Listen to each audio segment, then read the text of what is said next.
On the 10th anniversary of our relationship, he fell in love with someone else. He took her on the hot air balloon ride I'd always dreamed of, bought her the Riverview apartment I'd longed to live in. The day I had surgery, she was stuck on the highway in a storm. He told me to wait, just wait a little longer, he'd come soon. I asked, "Are you afraid of losing me, or are you worried she's alone?"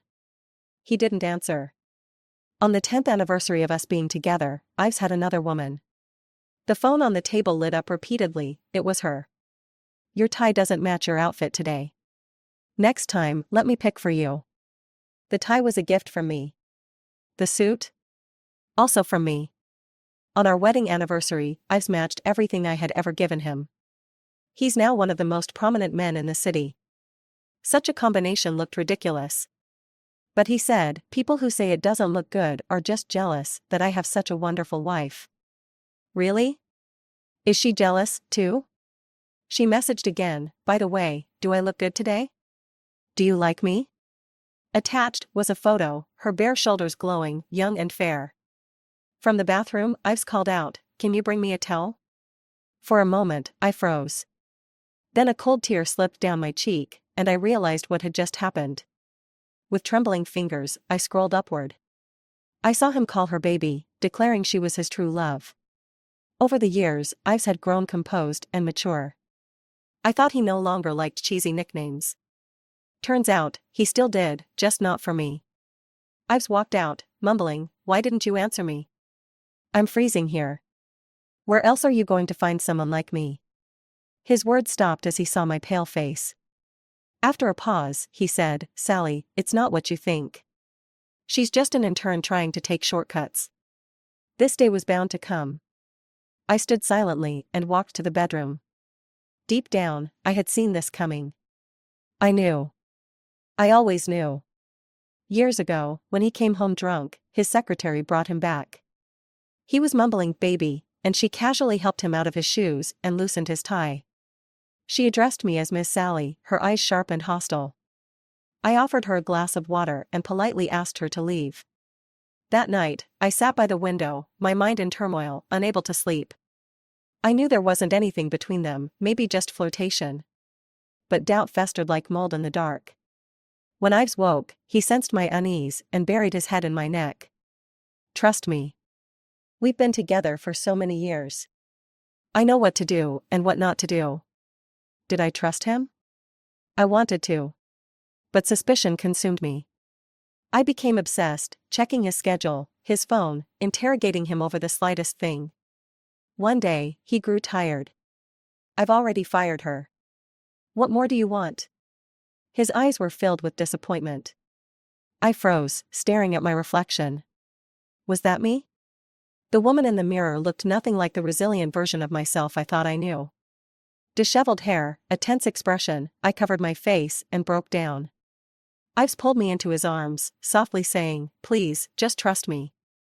After that, he seemed to change. He hired a male secretary, reported his schedule to me, even let me check his phone. When I planted someone in his company to keep an eye on him, he turned a blind eye. Have you ever tried giving half your life to someone else? I have. I've known Ives for 13 years. For nearly half my life, he's been a part of it. We spent 10 years together, supporting each other. I agreed to give him another chance. But now, that chance has run out. We've been married for 5 years. He once said he'd throw me a grand wedding once his career took off, to show everyone I was his wife, his only one. I remember the light in his eyes when he said it. We both looked forward to that day. But that day will never come. And I regret it. I've stood outside the bedroom, pleading for me to open the door. "Sally, let's talk this through. Please, open the door. Sally, say something." Fearing I'd harm myself, he called a locksmith.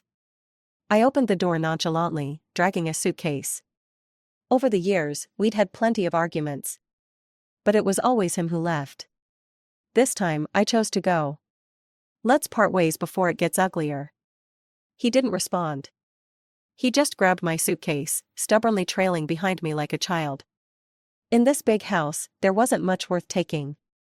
When he wouldn't let me have the suitcase, I started packing in plastic bags. Each time I picked something up, he'd snatch it from me. I was exhausted. Why don't you bring her over? Let me see the woman who made you throw away our years together. Was I resentful? Maybe. Ives froze, pain flashing across his face. He probably couldn't understand why I was so calm this time. Perhaps it was because I had enough disappointment. Or maybe I had seen this day coming long ago. Don't do this. Don't torture me. Yell at me, hit me, just don't act like this. Was I the one torturing him? No. Everyone has to take responsibility for their choices. I smiled. Shouldn't she come to claim her prize? His eyes turned red. I love you. I don't know what happened.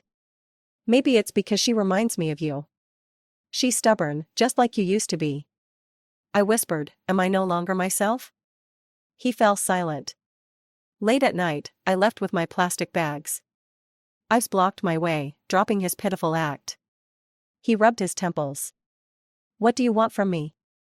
I admitted my mistake. How long are you going to drag this out? How could he act so justified? I stared at the man I'd loved for 10 years, at a loss for words. You manage the company's finances. Everyone respects you as Boss Sally. What more do you want? What more do I want? He knew exactly what I wanted. Using a tone bordering on charity, he said, she's just a fling. She can't threaten your position. No matter what, you're my wife. I didn't respond, walking past him to the elevator. His voice grew cold. Sally, if you leave tonight, I'll bring her home immediately. Even now, he resorted to threats. I smiled bitterly, my voice unexpectedly calm. Do as you wish. He froze. As the elevator doors closed, I saw his face full of disappointment. He still thought I was being unreasonable. At the hotel, I received an Instagram DM. I'm Tina. It was her. After we followed each other, neither of us spoke. The timing of her adding me was too coincidental. Did Ives tell her I had already discovered her existence? Look at that, just as I left, he immediately went to find her. A relationship of over 10 years turned out to be this fragile. Tina's Instagram didn't have time limits for viewing posts. I casually scrolled through her profile. She had clearly put effort into it, every picture was flawless. And in every single one of them, Ives was there. He always told me he was traveling for work, too busy to breathe. But he somehow found time to take her to watch fireworks and go on hot air balloon rides. Without saying a word, she flaunted their happiness at me. In those photos, I've smiled like he hadn't in years. He wasn't young anymore, yet he looked like a boy, genuine, passionate, utterly in love with her. My chest felt tight and heavy. A dull, throbbing ache spread through me. I used to believe so firmly that no matter how the world turned upside down, he would always love me. Does he still love me now? I can't say for sure. If he does, how could he seek out someone else? If he doesn't, why go to such lengths to hide it from me? Maybe it's just nostalgia. Or maybe he simply doesn't want the hassle of a breakup. Tina spoke first. She wanted to meet and talk. I agreed. In the cafe, Tina eagerly recounted the story of how they met and fell in love. It was cliché. The typical tale of a young woman and a wealthy older man, nothing special. With a sincere expression, she said, I really love him. Please let us be together. Her tone was self-righteous, as if I were the villain standing in the way of their happiness. How could I explain to her that compared to the years I spent struggling alongside Ives, their so-called love story was laughably insignificant? If she had known Ives when he was young, she probably wouldn't even like him. It was I who taught him, step by step, to become the man he is today. Now he's gentle, successful, and cultured, irresistible to young women like her. Stirring my coffee, I asked, if you met 20-year-old Ives, broke and eating expired bread, sleeping in a dingy basement, would you still love him? She froze for a moment, hesitated briefly, then said, I don't care. I love him now. I shook my head with a smile. When you're in my place someday, there will be others just like you. She insisted, that won't happen. Ives will always love me. So naive. She looked at me, pretending to be sympathetic. Ives doesn't love you anymore. Let go. Holding on like this isn't good for any of us. I asked her, Did he ask you to say this to me? Her eyes darted away. I smiled. It wouldn't look good for someone as proud as him to have rumors spread about replacing his wife after gaining wealth and fame. He values his reputation. We've known each other for over a decade. I know him better than you ever could. After a pause, she said, You drove here, right? Can you give me a ride? I live in the Villa district in the east. Ah, so that's where Ives had hidden her. She added smugly, He told me you always wanted to live there. She thought she had won, smiling triumphantly. It must have been 6 or 7 years ago. A client lived there. We dropped them off, and I caught a glimpse of the beautiful riverside view from their living room. At night, the city lights sparkled, and a Ferris wheel across the river slowly turned. I was mesmerized. The client, slightly drunk, noticed and said, Nice view, isn't it? Do you like it? I awkwardly nodded. This place is expensive. Who knows if you'll ever afford it in your lifetime? Back then, I was just a young girl. His mocking tone brought tears to my eyes. On the way out, Ives held my hand and vowed that one day, he would buy me a place there. Later, when he became successful, he asked if I still liked that riverside house.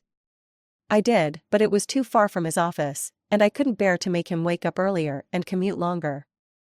So I shook my head and said, What we have now is perfect. As I get older, I value practicality. Living here is more convenient. I didn't take the house, but someone else did. All the regrets of my youth, he offered up to another woman. It's ridiculous. Am I bitter? Probably. I planted the grapevine. Watered it, nurtured it, worried it wouldn't get enough sunlight to grow or too much and it would scorch. I cared for it day in and day out, year after year. When the grapes finally ripened, someone else plucked them. All that was left for me was a withered branch. How pathetic. Over the years, I've learned to control my emotions. But the bitterness and resentment gripped my throat like a giant hand, choking me. I suppressed my feelings and said calmly, You should call a cab. It's not on my way. I practically fled. In the car, nausea overwhelmed me. I pulled over and vomited violently. Dr. Kent later told me I was pregnant. For a moment, I thought I'd misheard him. Congratulations. We had tried so hard for this child. The doctors warned me to avoid stress and overwork. I had stepped back from managing the company, taken up reading and flower arranging, lighter activities. Friends recommended supplements, but my sensitive stomach made them unbearable. Ives would stay up all night, rubbing my back and comforting me when I couldn't keep the pills down. We even tried surgery. It failed. I remember sitting by the window, pale and dazed. Ives's eyes were red. I knew he was hurting just as much as I was. Still, he softly comforted me, Sally, we don't need a child. I just need you. Life can be so ironic, can't it? I gave up on having a child. And now, here it was. Dr. Kent, a longtime family friend, was genuinely happy for us. You should tell your husband the good news. You two have finally made it through. I held the test results, unable to smile. After much thought, I decided to tell Ives about the baby. We arranged to meet at a restaurant. The restaurant hadn't changed in years. The stores next to it had come and gone, the streets around it transformed. But it remained the same. I remembered when we first arrived in the city, broke and hungry. We'd share the cheapest meal, splitting it between us. Ives was so good to me then, pushing all the meat in his bowl into mine. We were so in love back then. Sharing bites, neither of us full. The soup was unlimited, and that's why we chose the place. On one trip for refills, the cashier muttered, Haven't you had enough already? Ives's hands trembled as he held the bowl. His face turned bright red. But he stood in front of me, shielding me from those judgmental stares. Just as he struggled to explain, the owner noticed our predicament. He told us, from now on, pay for one meal and eat for two here. Ives never forgot that kindness. Years later, after his company took off, he invested in the owner's business to help him expand. The only condition was that this particular restaurant stayed the same. On the surface, he claimed it was nostalgia. But I knew he was reminding himself never to forget the struggles of our past. But while the restaurant remained unchanged, people do. When I arrived, Ives had already ordered the food. The familiar aroma brought back memories. But things weren't the same anymore. We no longer shared even a single piece of meat. "You've lost weight, Sally," he said as he placed food on my plate. "Eat more." His tone was so gentle, as if the arguments and betrayals had never happened. This peaceful interaction was nothing but a facade. Tina's arrival shattered it completely. "Ives, didn't you say you didn't love her anymore? Why are you still meeting her behind my back?" Ives' face darkened. "Leave," he told her sternly. But Tina erupted. "Let me tell you the truth, I'm carrying your child. She's a hen who can't lay eggs, but I'm not." Ives' expression grew stormy, and suddenly, he slapped her. "Watch your mouth. Apologize to Sally." It had been years since Ives had cursed like that. Tina clutched her face, tears brimming in her eyes, glaring at us with a mix of defiance and misery. Then she turned and ran outside. Cars sped by, horns blaring incessantly. A driver shouted, "Crazy woman. You wanna die or what?" Ives' hand clenched tighter on the table as his gaze stayed fixed on her, even as she disappeared into the crowd. Finally, he looked at me. "Sally, she's young and impulsive. I'm afraid she might do something foolish." I nodded. "Go check on her." He left in a hurry. I sipped my tea, its bitterness stinging my throat. It reminded me of when I was younger. I'd been pregnant once. We'd been careful, but the child still came unexpectedly. At that time, our careers were just taking off. I couldn't leave Ives to face the challenges alone, but I also knew how soft-hearted he could be. If I told him, he'd hesitate and beg me to keep the baby. So I didn't tell him. I went to the hospital on my own. I thought we were young, that we'd have more chances. I thought my body would recover quickly. But Ives noticed something was off. Back then, he cared for me deeply. He could sense any change in me. I thought he'd yell at me for not discussing it with him. But he didn't. He just cried. It was the first time I'd ever seen him cry. He knelt before me, swearing that he'd give me a better life one day. That I'd never have to suffer like this again. His eyes shone with determination, filled only with me.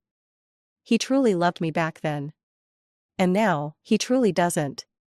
I went to the hospital alone that day. It rained heavily. As I waited outside the operating room, Tina messaged me. "Wanna bet? Let's see if he chooses the one in my belly or the one in yours." She sent a photo of herself standing alone on a rainy highway, followed by a screenshot of her sending Ives the same message. Not long after, the nurse called my name. "Sally? Where's your family? Is no one here with you?" I shook my head. "I'm alone." Then my phone rang. "Sally, don't do anything rash. Wait for me, please." Ives pleaded, his voice frantic. I could hear the honking of cars in the background. "Sally, think about everything we've done for this child. Think about all the effort we've made. Wait for me. Let's talk it through.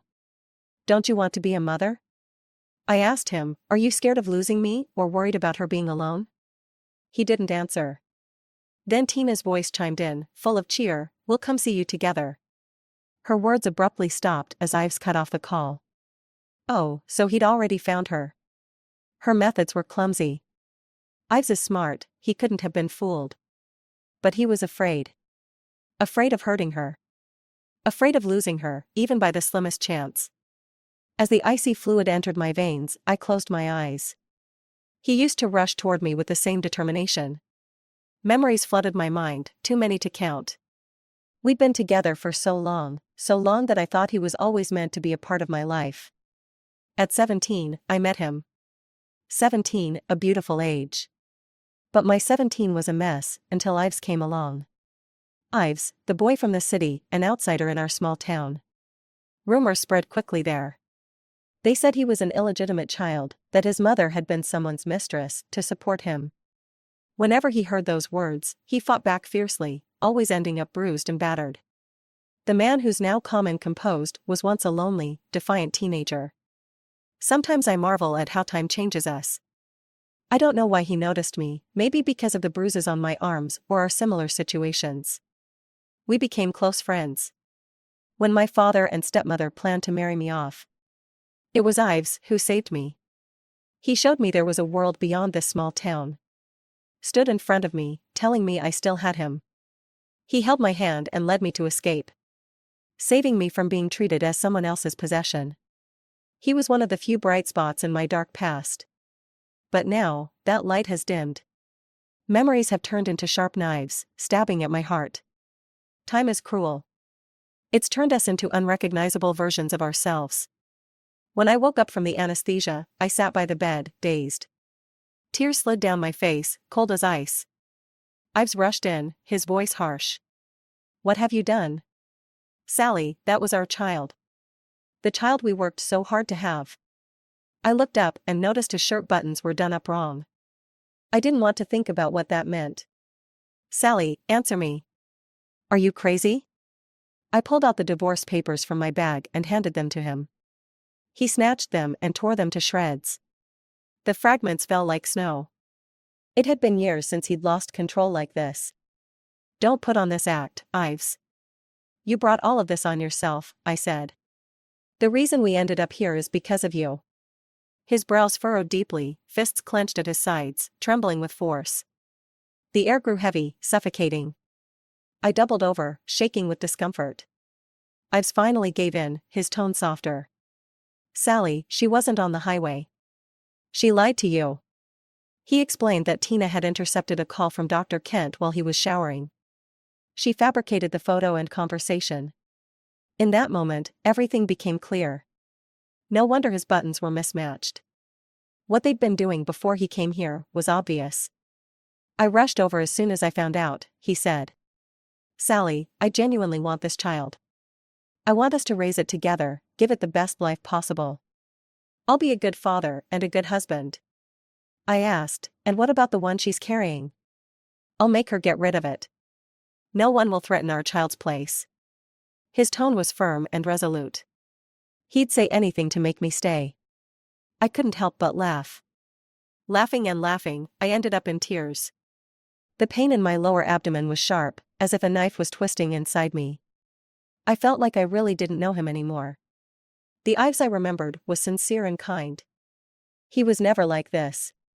Never like this. My laughter didn't stop. Ives couldn't keep his composure. In the end, he grabbed my shoulder hard. "Stop laughing. Do you have to go this crazy?" I wiped away the tears at the corner of my eyes. "If you won't sign, then we'll see each other in court." Later, I started preparing for the divorce proceedings. Winning the case wasn't hard. I had plenty of evidence.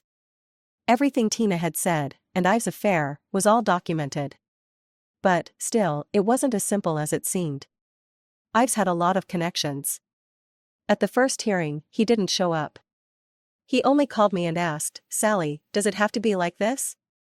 I said, "Let's just think of it as a grand farewell to our past." He sighed, his voice tired. "Sally, let's meet one last time."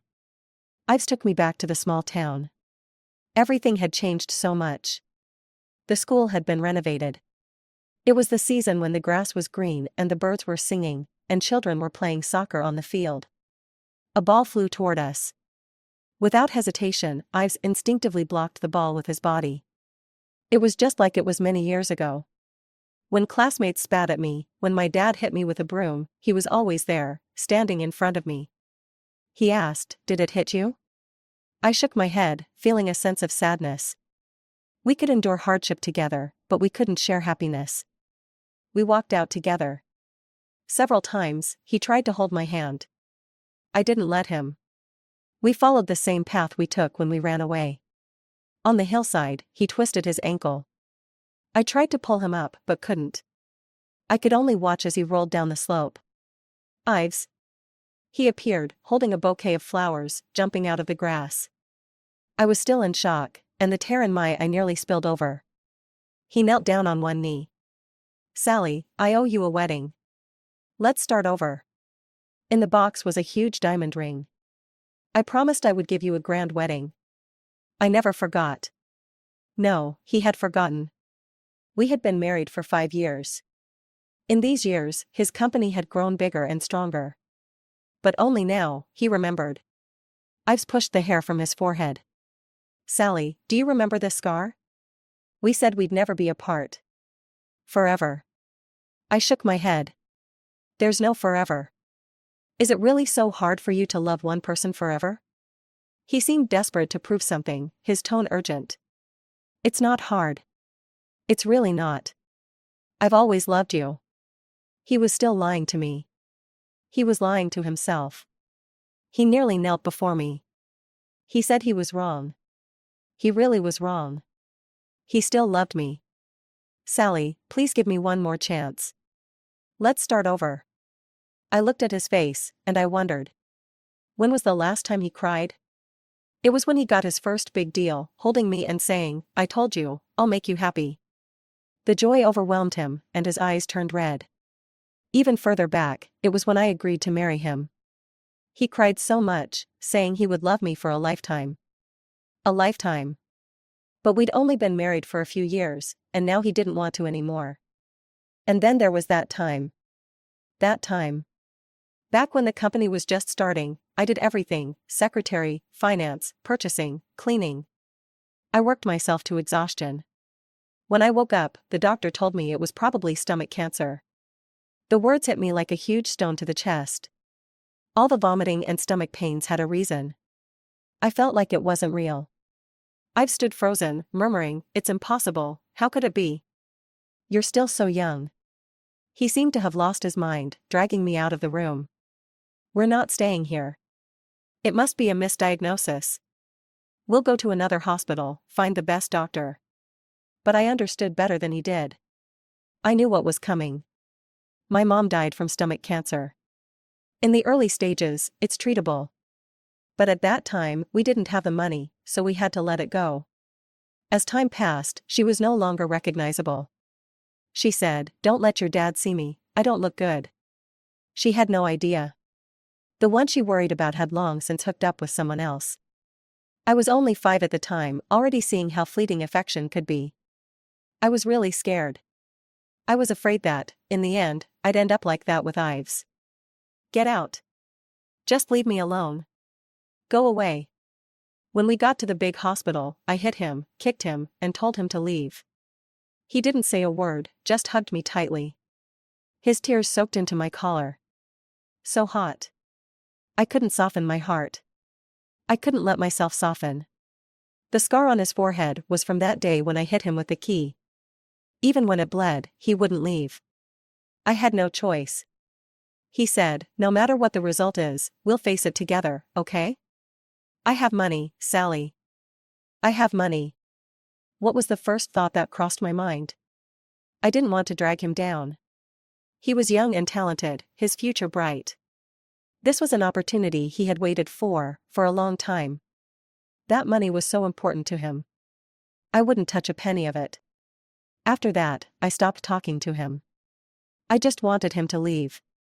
In truth, I was so scared. I couldn't sleep. I knew he wasn't sleeping either. He was curled up in the corner. There were too many people in the hospital, and the nurses felt sorry for him, so they brought him a blanket and let him sleep on the floor. A guy over 6 feet tall. Curled up, he was just a small ball. How pitiful. Had he eaten? What was he thinking? We didn't speak. As dawn approached, I felt him come closer. The air was silent for a long time. He was looking at me, I knew. He secretly held my hand. His fingers traced my eyebrows and eyes. So light, so gentle, like he was afraid to disturb my sleep. I didn't open my eyes. Once I opened them, my heart would soften. The hardest time was that afternoon, waiting for the results. I read, I watched movies, I walked. But I couldn't focus on anything. Every movement made me dizzy, made me nauseous. I threw up. Ives was frantic, knocking on the bathroom door, asking what was wrong. Later, he held me, repeating over and over, don't be afraid, Sally. I'm here. Don't be afraid. He said, without you, what's the point of all my success? I still told him to leave. Don't push me away. I'm more scared than you. If I leave now, years later, I'll still think, what a jerk I was. He forced a smile but couldn't. Without you, maybe I wouldn't live to see those years. His eyes were so red. At that moment, I hated everything. I hated how unfair fate was. Why did it treat me and my lover like this? We had already suffered so much. We had slept on the streets, under overpasses, in broken-down houses. His embrace became the warmest place. At our lowest, he would wait outside a bakery for stale bread, only to be yelled at, "You're useless, can't even make enough for bread." At another low, when I had appendicitis, he worked at a bar to make quick money, but drunk customers slapped him with money and humiliated him. He was young, full of anger, but he kept his fists clenched and didn't say a word. He needed that money to make me better. Finally, we didn't have to sleep on the street anymore, didn't have to eat expired bread. He was rarely insulted now, and never hit. Our life was about to turn around. It was really just one small step away. Fate always has a way of playing tricks on us. It gave us a glimpse of hope, only to take it away when dawn arrived, revealing it to be all for nothing. Later, the test results came back. The doctor said everything was fine, it was a misdiagnosis. Ives cried uncontrollably, holding me, laughing and crying and laughing. A man over 6 feet tall, yet that day, he cried like a child. I suddenly realized just how much I love this world. I really do love him. He, too, truly and deeply loved me. Who changed him? I don't know. I want to know, too. I pulled my hand away from his. I looked up at the sky. The sunset was beautiful. Ives, do you remember what you told me? Rather than crying hard, it's better to run hard. Let's look forward, okay? He knelt there, stunned. Like a deflated ball, all the hopes from moments ago had vanished. His eyes were red. You're so heartless. On the way back, neither of us said a word. The car radio played a song, "Who Whispers in My Ear," saying their love for me will never change. I sat in the back seat, drifting off to sleep. When the car stopped, Ives was standing by the roadside, smoking silently. His shoulders were shaking badly. Finally, he broke down in tears. Later, I heard that after drinking, Ives had pushed Tina in a fit of anger. She lost the baby. A doctor I knew secretly told me that it would be hard for her to get pregnant again in the future. The only thing I could think of was karma. The divorce proceedings with Ives also came to a close. Thanks to my efforts, most of the assets went to me, including the villa in the eastern part of the city. When I went with my lawyer to reclaim the property, Tina was lying in bed resting. The nanny opened the door. Tina saw me and smiled, covering her mouth. The large diamond ring on her finger sparkled brightly. You have to come to our wedding. The lawyer stepped forward, pulling out the property deed. Miss Tina, you need to vacate this property by today, or we will have to report it as trespassing. Miss Tina, my client doesn't want to make this a bigger issue. Please leave. Tina's face twisted in a sneer. It's just a shabby house. I'm tired of it. It's a second-hand house, and someone's in a hurry to take it. How funny. I sat on the sofa, casually saying, Ives is just a piece of second-hand junk, and even you're in a rush to take him. Her expression froze. Quickly, she lifted her smile and walked toward the hallway. As if to claim her territory, she linked her arm with Ives. She's trying to kick me out. Ives looked at me, his gaze complex. He parted his lips, like he had a lot to say. But in the end, all he said was, Sally, long time no see. I nodded, a simple acknowledgement. His gaze shifted to the ring on Tina's finger, and his tone grew sharp. Who told you to wear that ring? Tina froze, her eyes quickly filling with tears. The illusion of happiness she had built collapsed in an instant. Ives almost violently tore the ring off her finger. Sally, this ring is dirty. I'll buy you an even bigger one. I shook my head. I don't need it. Just get out of here. The buyer for the house is waiting. He paused, his expression stiff. You're planning to sell it? Yes. The house is too dirty. I don't like it. Tina, with a trembling voice, cursed me. You're so heartless. You'll get your comeuppance. I've slapped her hard across the face. Shut up. If it weren't for you, how would things have ended up like this? We wouldn't have lost our child. Tina covered her face. I killed her child, but didn't you kill mine? She buried her face in her hands, sobbing. I really didn't want to watch this drama. I turned to my lawyer and said, I'll leave this to you. And I walked out. Ives tried to chase after me, but Tina grabbed him. She doesn't want you anymore, and you're still chasing after her. Do you have no shame? Later, a big company offered me a job. Without hesitation, I left Ives' company. Honestly, I was content. In our business, he had contributed more than I had. It was fine this way. I would have more opportunities, and we'd see less of each other. One day, the receptionist said, Boss, a Miss Tina is here to see you. I thought for a moment and decided to go downstairs. In the cafe, Tina screamed hysterically. Why? I gave him everything, why did he fall in love with someone else? He promised me he loved me. He said he would marry me. I had already said it. Their past wasn't worth mentioning, anyone could replace it. She stopped crying and suddenly looked up, grabbing my hand with a crazed expression. Take him back. He still loves you. That time I told him you were pregnant, he grabbed my throat and asked why I hadn't told him sooner. I thought men always think with their lower halves, but that day, he actually held back, put on his clothes, and went to find you. Should I feel moved? No, I felt disgusted. I wiped my hands with an alcohol wipe. That's enough. Don't come looking for me again. If you do, I'll have security throw you out. Actually, this city isn't that big. I still run into Ives from time to time. At a party once, we crossed paths. He was with a young, beautiful girl who seemed vaguely familiar. Louis said, that girl looks like you, but she smiles even more like you. Louis is the chairman's son and my temporary subordinate. He's been working with me lately. He's quite humorous. When Ives saw me, he pulled his hand away from his companion and rushed over. She's just my companion. Some occasions require a woman. That's none of my business. He didn't need to explain to me. If one day you want to come back, I'll welcome you anytime. I smiled and said nothing.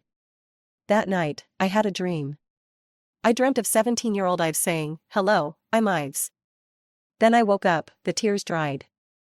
Outside the window, the sky was just beginning to lighten. I will keep moving forward.